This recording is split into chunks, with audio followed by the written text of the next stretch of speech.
la universidad, sobre todo para nosotros en el curso de Ética y Ciudadanía, por cuanto el propósito del curso es la formación ciudadana de nuestros estudiantes futuros profesionales. Y quisiera iniciar este conversatorio con una pregunta que creo que es importante aclarar a nuestros oyentes. ¿Qué es el sistema integral de verdad, justicia, reparación y no repetición? Gracias, Zuli. Este es un tema que esperamos la audiencia lo tome con toda la frescura del caso, pues tiene sus elementos de índole jurídica, pero ante todo, pues la invitación es a verlo más como un marco ético muy importante para reconstruir este país. Como su nombre lo dice, es un sistema integral que implica trabajar sobre la verdad, la justicia, la reparación y la no repetición. Recordemos que a raíz de lo que se llamó el Acuerdo de Paz del Teatro Colón, que se firmó hacia noviembre del año 2016, este acuerdo fue llevado al Congreso de la República y allí en el mes de abril de 2017 fue aprobado como el acto legislativo 01 del 2017. Entonces, es importante recordar esto de este acuerdo, que está conformado por 6 grandes ejes, donde uno de ellos, el eje número 5, se llama el eje de víctimas. Valga notar que es un eje que resulta a raíz de que en las discusiones que se estaban dando en la mesa de negociación en La Habana, hubo un momento que la presión de muchísimas organizaciones de víctimas en Colombia que decían, si ustedes están hablando allá de que el tema de las víctimas es muy importante, pues nosotros tenemos que estar participando en esa discusión. Y lograron pues llegar a ese espacio un número muy importante de organizaciones de víctimas de mucha trayectoria en Colombia, y lograron incidir como en reafirmar o reajustar que buena parte de lo que sería el eje quinto fuera definitivo para ellas poder decir como que había algún grado de satisfacción importante, ya que ellas eran en las beneficiarias de este acuerdo. Entonces, este eje quinto de las víctimas, en esencia, es una apuesta muy novedosa a nivel internacional, mundial, porque está planteando un tipo de justicia diferente a la justicia tradicional que hemos venido manejando acá en nuestro sistema en Colombia, que es lo que se llama la justicia retributiva, ¿no? Un poco que implica que a un crimen o a una violación de un derecho se le aplica una penalidad proporcional al tamaño del crimen. En este caso, lo que se tiene como esencia es lo que se llama la justicia transicional. Es un enfoque muy diferente que va hacia lo que se llama la justicia restaurativa. Es decir, que ya lo que importa aquí no es como ese tipo de penalidad un poco vengativa, sino es ver de qué manera el responsable de la hecho victimizante, digamos así, lo reconoce y ayuda a reparar y a reconstruir el tejido social de común acuerdo con las víctimas. Entonces, sus nombres pues son dan el sentido de lo que este sistema integral significa, porque es un sistema que dice busquemos la verdad, donde se combina la verdad judicial, que es, digamos, una tarea de la JEP, la Justicia Especial de Paz, Jurisdicción Especial de Paz, y la verdad histórica, que está a cargo de la Comisión de Esclarecimiento de la Verdad. Pero también le apuesta a lograr la justicia, la reparación y la no repetición. Entonces, El sistema yo lo he planteado que es como una especie de triciclo con 3 ruedas. Una rueda, la parte encargada de lo jurídico judicial, es la JEP, la rueda que se encarga del esclarecimiento de la verdad, que es la Comisión de la Verdad, y un tercer componente muy importante es otra de las entidades, la tercera, que es la Unidad para la Búsqueda de Personas Dadas por Desaparecidas. Entonces, estas 3 conforman el sistema.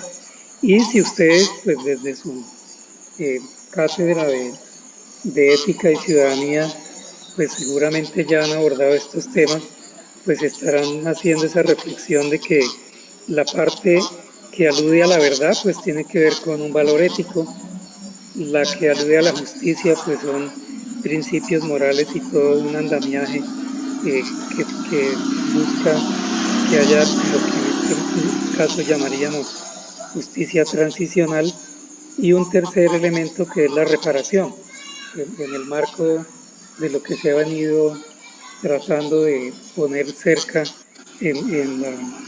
para satisfacer muchas de las expectativas de los millones de víctimas que ha causado este conflicto. Implica restitución, indemnización, rehabilitación, satisfacción y garantías de no repetición. En este caso, y termino con esto, esta primera pregunta, por ejemplo, la JEP asigna, me investiga y juzga, define si las personas allí investigadas son culpables y les asigna una penalidad, y estas personas, para poder tener los beneficios de la JEP, deben comprometerse de alguna manera a restituir o indemnizar en económico y en lo simbólico también, pero también implica rehabilitación, satisfacción, y en el caso de la comisión, pues la reparación tiene que ver con otros ámbitos de la parte de la dignidad humana. Entonces, este es grosso modo el sistema integral, y como su nombre lo indica, pues si tuviéramos uno solo de estas ruedas o entidades actuando, no habría el conjunto de beneficios que debe producir el sistema. La JEP sola, sin la verdad de la comisión, no sería suficiente. La búsqueda de desaparecidos sola, sin el juzgamiento y la verdad que busca la comisión y el juzgamiento de la JEP, tampoco sería suficiente. Lo fuerte es el intercruce de estas 3 entidades, donde en todas las 3 es central el relacionamiento y los planteamientos, los requerimientos, las propuestas que hagan las víctimas. Entonces, con esto espero haber dado como una pista de qué significa el sistema integral. Muchísimas gracias, Julio Enrique, por esa ilustración que nos hace sobre el significado del sistema integral de verdad, justicia, reparación y no repetición, y en el marco de ese sistema lo que significa la Comisión de la Verdad. Sin embargo, me gustaría que ampliara un poco más concretamente entonces, ¿qué es la Comisión de la Verdad? Sí, señora. Entonces, la comisión tiene, por un lado, pues toda una normatización, una reglamentación que está en lo que se llama el decreto 588 del año 2017. Y lo central para compartir con la audiencia es, por un lado, que es una entidad del Estado, es estatal, pero no es del gobierno. Segundo, que tiene un carácter temporal. La comisión fue creada para una vida institucional de 3 años, y a esto se le dio medio año más en el comienzo, como para que tuviera esa etapa de equipamiento, planeación, etc. Una vez pasó este medio año, empezaron a correr los 3 años de vida, que terminan este año en el mes de noviembre con la entrega del informe final. Como mencioné hace un momento, la comisión hace parte del sistema integral y tiene unas características muy claves, que es una entidad extrajudicial, es decir, que toda la información que logre investigar, acopiar la comisión en la tarea del esclarecimiento, entra a la comisión, es confidencial y no tiene valor judicial. ningún tipo de testimonio, entrevista, documento que entre a la comisión puede ser usado luego en un proceso ordinario, ni siquiera por la JEP tampoco. Lo otro es que es una entidad que tiene autonomía administrativa, técnica y presupuestal, y por el tipo de información delicada que tiene que manejar, tiene un régimen especial de acceso a la información. Entonces, pues coloquialmente estamos hablando de la Comisión de la Verdad, pero pues su nombre completo y que da la pista de a qué le tiene que apuntar es Comisión para el Esclarecimiento de la Verdad, la Convivencia y la No Repetición. Y esa es la comisión. Muchísimas gracias, Julio Enrique. Nos amplía definitivamente el concepto de Comisión de la Verdad y ya nos permite tener esa claridad. Y con esta explicación nos vamos a un mensaje institucional y ya regresamos a Éticamente. Nuestra cita es los lunes a las 12 del mediodía. Sintoniza la Radio UNAD virtual con El Oír de las Regiones. Una propuesta del Observatorio Intersistémico Regional y el Sistema de Servicio Social UNADista para el Desarrollo Regional de los Territorios y Microterritorios de Colombia. Recuerda, todos los lunes a las 12 del mediodía. Te esperamos, El Oír de las Regiones. Inocuidad, empaques, industria, nutrición, conservación, actualidad alimentaria. Espacio radial de la Escuela de Ciencias Básicas, Tecnología e Ingeniería. Escúchanos todos los jueves, 8 de la mañana, por tu emisora unadista. Password Alimentos. Estimados oyentes, volvemos al programa Éticamente. Esta vez nos acompañan Julio Enrique Galán y Sonia Alejandra Rodríguez, quienes hacen parte de la macrorregión nororiental de la Comisión para el Esclarecimiento de la Verdad, la Convivencia y la No Repetición en la región del Casanares. Entonces, retomemos nuestro diálogo y luego de esa explicación que nos hace Julio Enrique del significado de la Comisión de la Verdad, quiero saber o quisiéramos saber y que nos expliquen y le comenten a nuestros oyentes cómo es el proceso y de qué manera hace presencia la Comisión de la Verdad en el territorio nacional. No sé, Sonia Alejandra, si nos quieras aportar a esta respuesta. Muchas gracias, Zuli. Sí, por supuesto. Nuevamente reiterar el agradecimiento por esta conversación y el interés que tenemos desde la Comisión de que cada vez más y más personas conozcan lo que viene pasando con el trabajo de la Comisión. Y a propósito de lo que usted nos pregunta, pues la Comisión está organizada, ha dividido el país en 10 macrorregiones, justamente para poder desarrollar un trabajo de despliegue territorial, y en cada una de esas 10 macrorregiones, o esos 10 grandes regiones, como esta, por ejemplo, del nororiente, donde está el norte de Casanare, Santander Andino, norte de Santander y Arauca, las ha organizado de esta manera justamente para poder garantizar que haya un despliegue territorial, que podamos estar en las regiones, que podamos recoger las voces directamente de los territorios y muy especialmente de las víctimas y muy especialmente de los territorios en donde el conflicto continúa. Estamos organizados en estas regiones y en términos organizativos y políticos, la Comisión de la Verdad tiene un presidente en cabeza del padre Francisco de Rú, que es conocido por el país por sus apuestas en la construcción de paz, y tiene 10 comisionados con él que acompañan todas estas regiones y que tienen una mixtura en sus miradas políticas, académicas, de trabajo en territorio, que les ha permitido estar ahí para ayudar a comprender lo que ha pasado en el marco del conflicto armado y poder recoger las voces más profundas de los territorios para saber qué hacer para que no se repita el conflicto armado. Entonces, en términos operativos, estamos organizadas en estas 10 macrorregiones e incluso en una macrorregión que es considerada para nosotros como una macrorregión, pero que es la Colombia fuera de Colombia, que hemos denominado la macrorregión del exilio o la macrorregión internacional. Y creo que eso es muy afortunado de la Comisión, porque así como está escuchando las voces de las personas que han vivido el conflicto, de las víctimas, de los testigos, de los sectores que han participado, que se han afectado, de todas las voces más plurales que podamos recoger, a su vez estamos poniendo la lupa en lo que ha significado el exilio y la comprensión del conflicto armado de esa Colombia que está fuera de Colombia. No podríamos entregarle al país un informe de nuestro trabajo sin juntar las voces también de la Colombia que está fuera.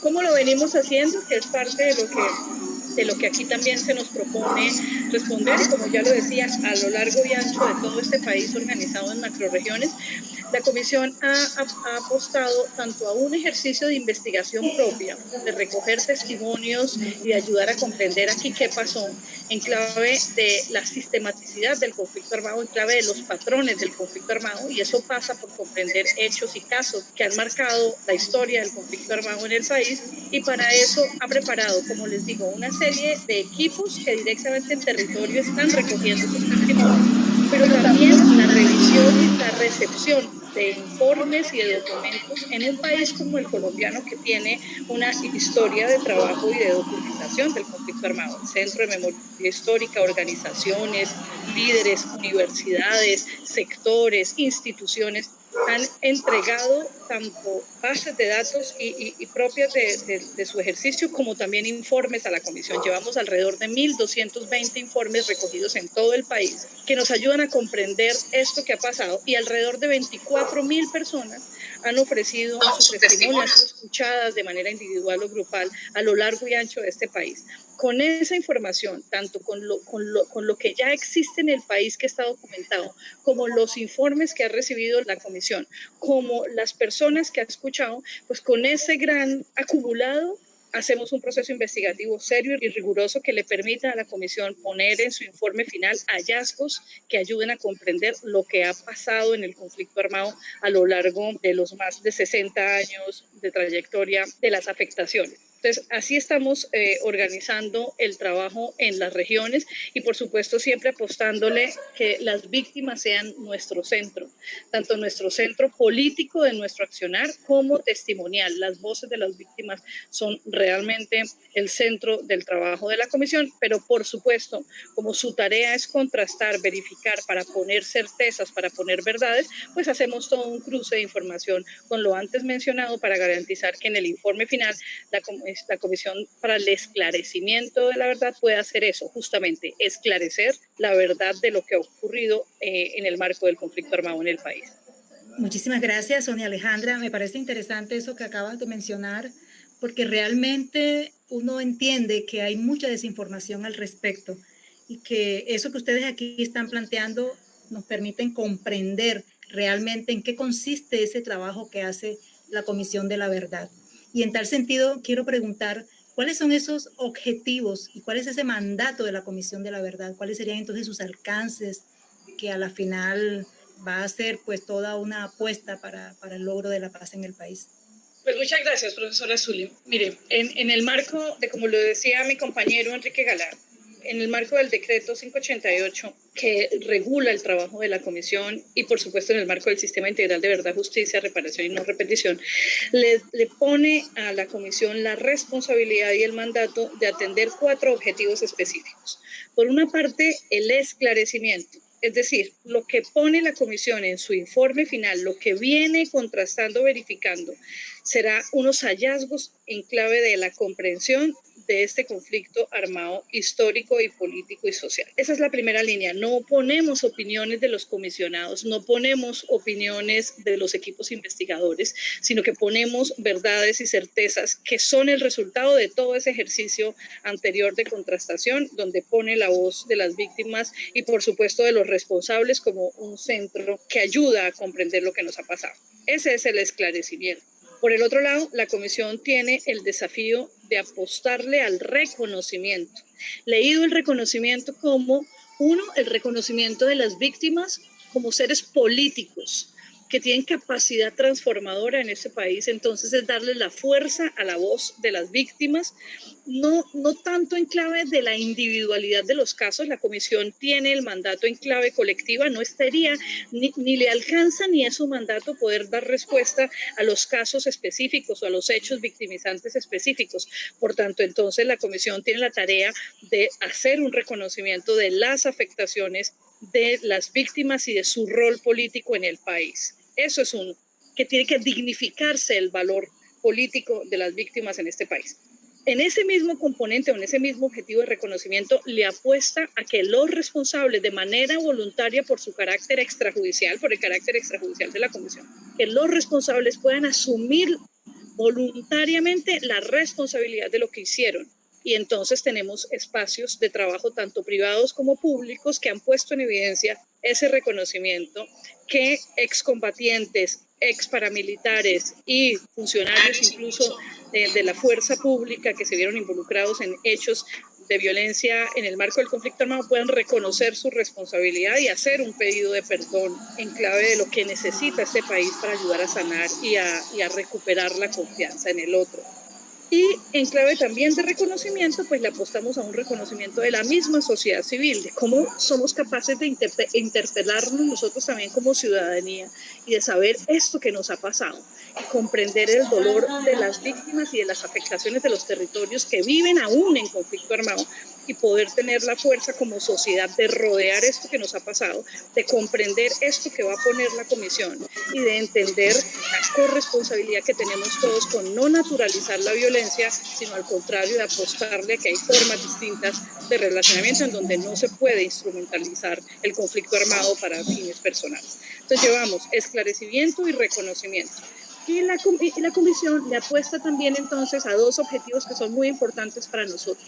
Uno, la convivencia, cómo contribuimos a que se afiance la convivencia, sobre todo en los territorios en donde el conflicto todavía está presente y que podamos encontrar esas apuestas de resistencia que han tenido los jóvenes, las mujeres, las víctimas, las mismas instituciones, cómo se han reinventado formas de convivencia que no han validado la violencia y que se han sostenido. Poder poner esos faros de luz y apostarle a la convivencia democrática es un trabajo misional también de la comisión. Y por último, la apuesta por contribuir con las recomendaciones a que el conflicto no continúe, a que pare la guerra en donde todavía está vigente la guerra y no vuelva o no se repita en donde ya hemos superado las mayores afectaciones a los derechos humanos y al derecho internacional humanitario. Entonces, estas apuestas de esclarecer, de promover el reconocimiento, de apostarle a la convivencia y de contribuir a la no repetición del conflicto armado se configuran en los cuatro ejes misionales más importantes y los que están definidos en el mandato constitucional que tiene la Comisión, apostándole siempre a lo que significa el desafío de sacar adelante este proceso. Uno, en un conflicto que todavía está vigente, que lo hemos visto cuando las comisiones de verdad en el mundo se crean cuando el conflicto termina y esta es una comisión de la verdad que se crea en medio de territorios en conflicto. ¿Cómo le podemos apostar a ese gran desafío? Dos, por supuesto, este desafío de la pandemia que nos ha puesto a reinventarnos y hacer las cosas de una manera distinta y por supuesto ahora esta coyuntura para nada marginal que significa las protestas que estamos viviendo en Colombia. Todo esto pues se configura en un gran desafío que además, y cierro con esto, está de la mano con el poco tiempo que tenemos para desarrollar este mandato. La comisión inicia su mandato en noviembre del 2018 y termina su mandato en noviembre del 2021. Y en estos 3 años pues hemos tenido este desafío de sacar adelante estos 4 objetivos en estas particularidades, sobre todo desde el año pasado que nos ha ofrecido la actualidad de Colombia y la actualidad del mundo con la pandemia. Pues no sé si con esto, profesora Zuli, estoy alcanzando a dar respuesta a la pregunta que usted plantea y esperaría darle también alcance a la claridad de nuestros oyentes. Sí, señora, efectivamente ha dado usted claridad a esa pregunta que nosotros nos hacemos con respecto a esos alcances, a esos objetivos de la Comisión de la Verdad. Y vamos a cerrar con una pregunta que vamos a responderla cuando regresemos de los mensajes institucionales y tiene que ver precisamente con lo que usted acaba de decir. En noviembre termina el mandato de la Comisión de la Verdad y ese mandato termina con un informe que deben presentar. Entonces yo quiero preguntar qué es lo que va a pasar al final de esta comisión cuando termine ese mandato y cómo es que ese informe le puede servir a la ciudadanía, o sea, cuál va a ser esa contribución de ese informe a la sociedad colombiana. No se vayan, nos vamos a un corte institucional y ya regresamos con Éticamente.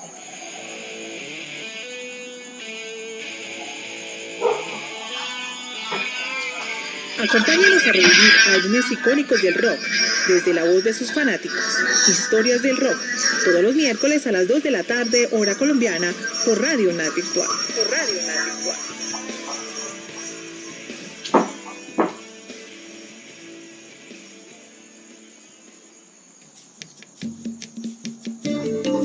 Todos los jueves a las 5 p.m. tenemos una cita en Escucharte, donde hablaremos temas académicos de la música. Los esperamos.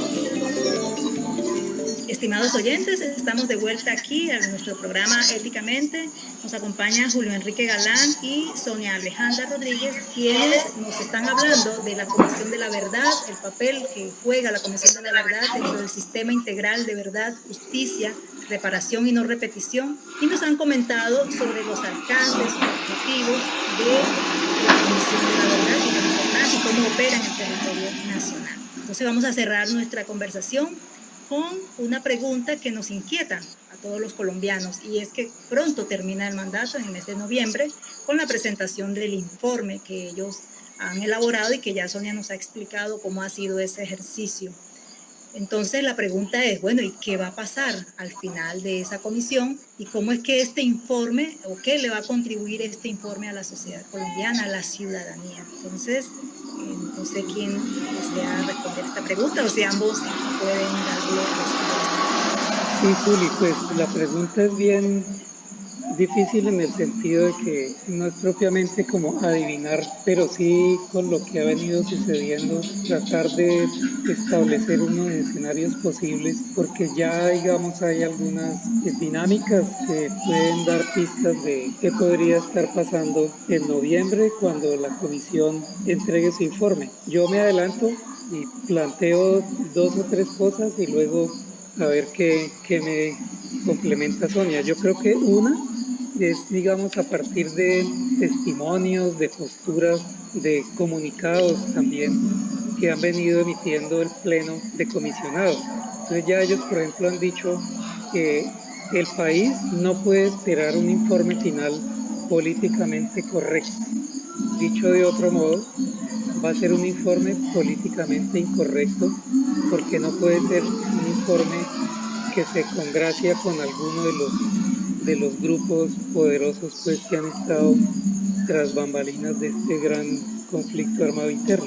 Lo segundo, lo que están planteando ellos es que, digamos, hay tanta cosa que se ha encontrado que es físicamente imposible dar cuenta de 9.100.000 historias de los 9.100.000 víctimas que este conflicto ha dejado. Es más como agrupar como en unos grandes patrones, pero sí está planteado que el informe se va a concentrar como en unas grandes verdades que tienen que estremecer al país. Y lo otro que esperaría uno es una heterogeneidad de sociedad colombiana, de todas las posturas a favor, neutrales, en contra, etcétera, que en este ejercicio que estamos haciendo de diálogo social, por lo menos se dispongan a oír el informe, a conocerlo y a generar algún tipo de crítica a su contenido, pero también a asumir la autocrítica que la sociedad deberá hacerse, porque el conflicto de 60 años no se da en abstracto, se da en el seno de una sociedad. Entonces, esta sociedad tendrá que preguntarse, bueno, yo qué hice o qué dejé de hacer para haber llegado a este estado de degradación que hoy empieza nuevamente a verse como un ciclo de repetición que no es exactamente el mismo conflicto que se resolvió con el acuerdo entre la guerrilla de las FARC y el gobierno nacional.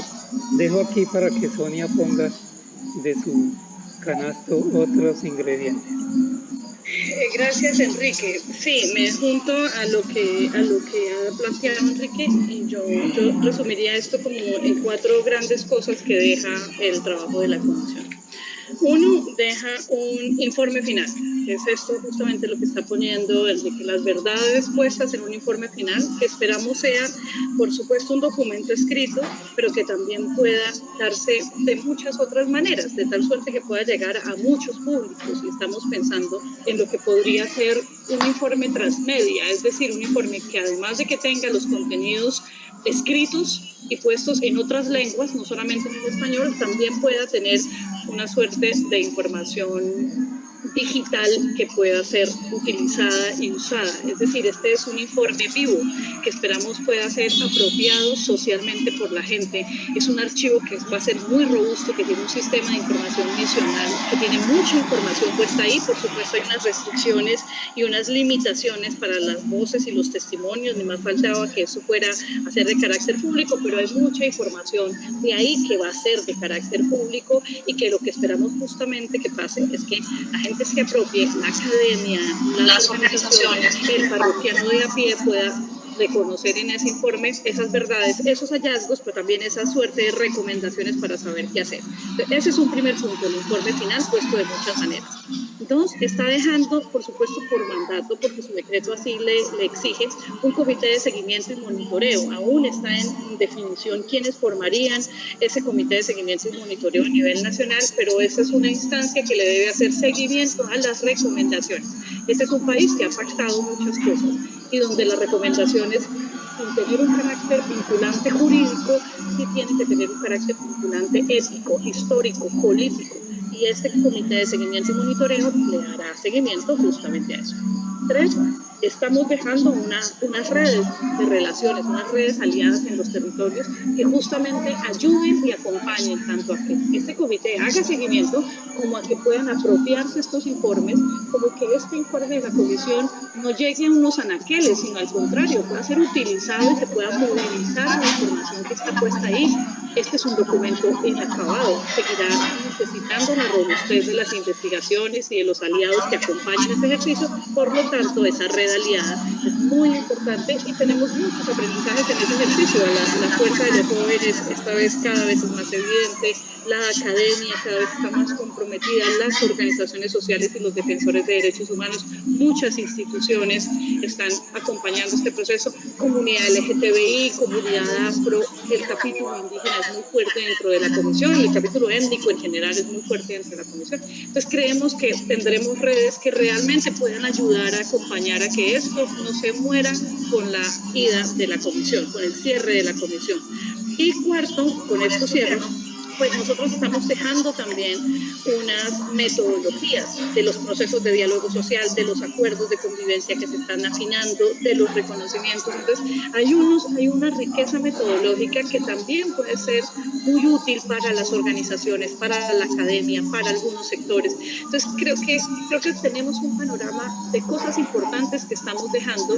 La más importante de todas, por supuesto, por mandato, además, es cómo ponemos estas certezas, estas verdades en el informe final y cómo ayudamos a que este país sea capaz de interpelarse y de tener las reflexiones éticas, históricas y políticas que necesitamos tener como sociedad y cómo esto que llega, no llega, aun cuando llegue fuerte, como lo decía Enrique, y no llegue con verdades a medias, sino que las que ponga las pueda defender, al mismo tiempo cómo no quiebra, cómo no rompe y cómo realmente hacemos un ejercicio que nos permita que esto que ponemos es un derecho de las víctimas, es una responsabilidad del mandato de la comisión y es una necesidad de verdad que este país necesita para poder hacer un tránsito más seguro hacia la construcción de una paz más completa. Zuli, quería de pronto agregar un par de cositas a lo que acaba de decir Sonia. Una de las expectativas que tenemos en general, pues no solo quienes hacemos parte de la comisión, sino pues todos los grupos ciudadanos que han estado atentos a cómo se ha desempeñado esta gran comisión, es de qué manera le puede servir a la ciudadanía, a los colombianos.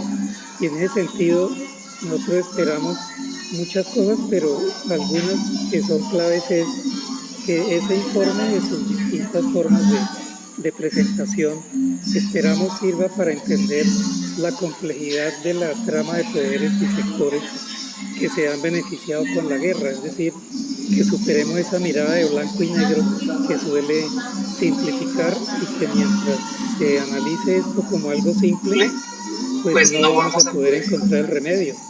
Una situación compleja amerita tratamientos también complejos.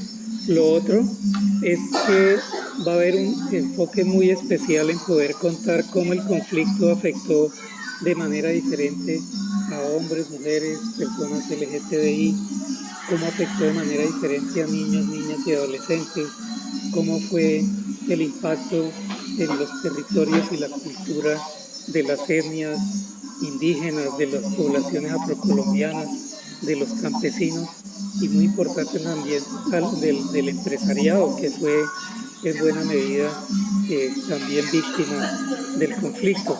Lo otro, porque en este trabajo se ha hecho una alianza muy importante con un diverso conjunto de universidades y entonces muy posiblemente muchos de los casos que van a quedar allí en el informe pues van a ser un acervo que podrán convertirse en temas de interés para que la academia haga profundización de investigación a través de sus tesistas, de sus semilleros de investigación, etc. Y uno último que creo que vale la pena mencionar y es muy importante y más a la luz de lo que hoy nos está pasando en estos días de tanta convulsión en las calles, en los parques, en las avenidas y en los puentes de las ciudades, es que la comisión va a poder decirle al país, mire, aquí hay una gran cantidad de iniciativas, este es un gran mapa de territorio donde se pueden ubicar centenares y muchísimas iniciativas que han persistido y han resistido trabajando por la convivencia y la construcción de paz en los territorios. Es decir, ahí es donde está, digamos, lo que le da la posibilidad de ser optimistas. Si nos quedáramos solo con la lectura de la tragedia, pues no habría lugar a la transformación.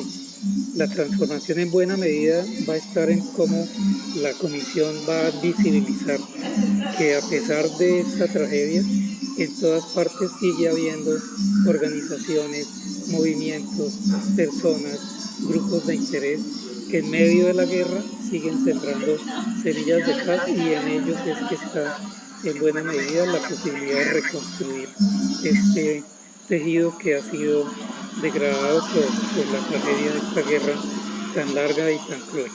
Entonces creo que eso es algo a tener en cuenta. Muchas gracias.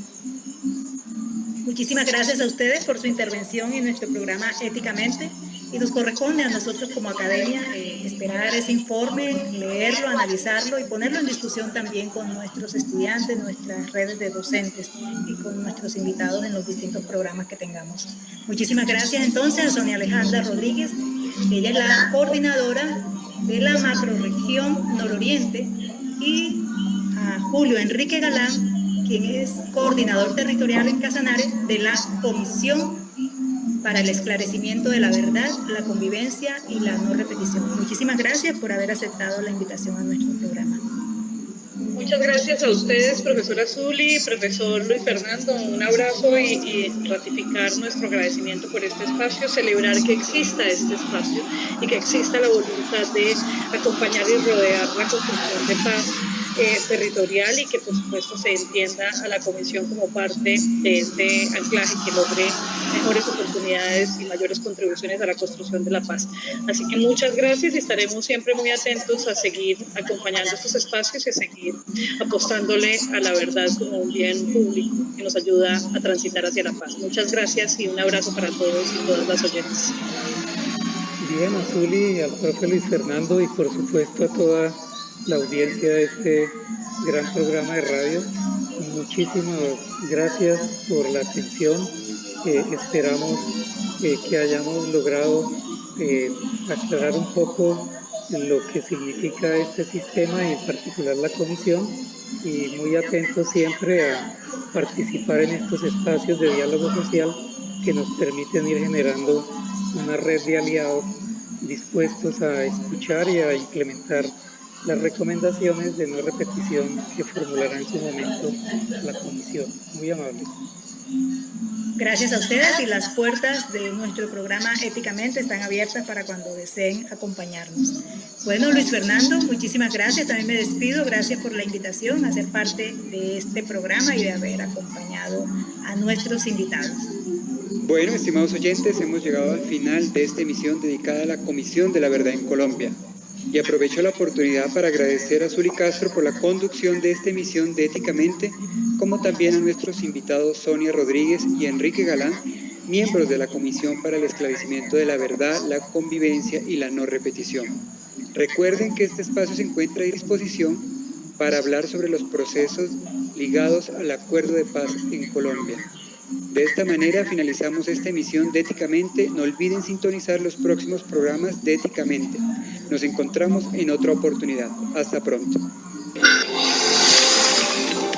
Aquí finaliza el programa Éticamente, un